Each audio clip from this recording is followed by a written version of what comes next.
Think for a moment your top 5 customers. How many people do you know in each of your customers' organization? If your answer is 1, then you may be in some potential trouble.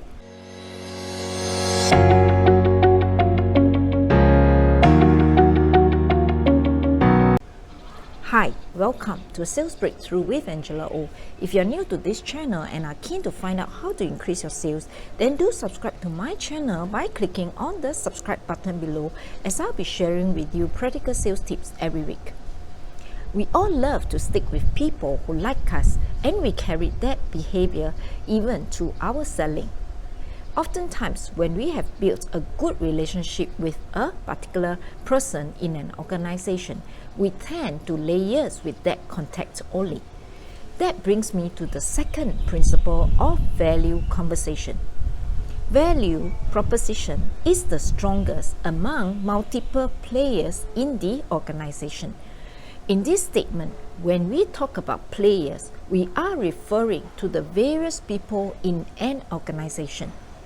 First of all, we assume that this contact person will stay in the organization forever. This person may be our great advocate, but unless he or she owns the business, there is a chance that he or she may leave the company. Especially in today's dynamic environment, change is constant. There are occasions where I could be talking to the person today, and the next day I was told that this person has left the company. When I ask for the replacement, there may be none, as the organization has not found one yet. Even if there is one, you will still have to build the relationship all over again.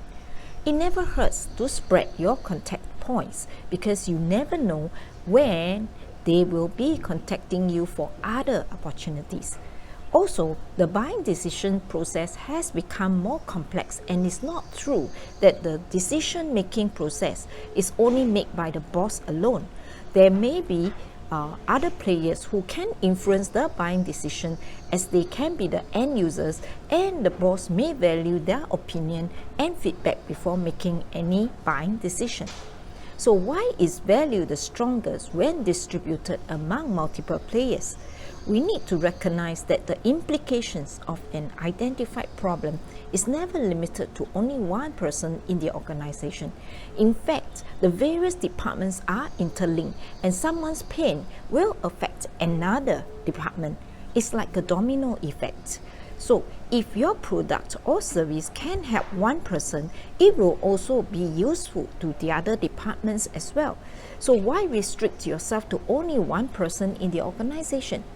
If you can quantify the value of your solution, you can stack up your value as you reach out to various people in the organization. In this way, your value will increase with the accumulation as you speak with the various people in the organization. I love to share my proven sales tips and techniques. So if you have anything regarding sales that you like to learn, let me know by typing in the comments below. And do subscribe to my channel if you have not done so, as I'll be sharing with you practical sales tips every week. Do remember to turn on your notification bell so that you can always get the latest update.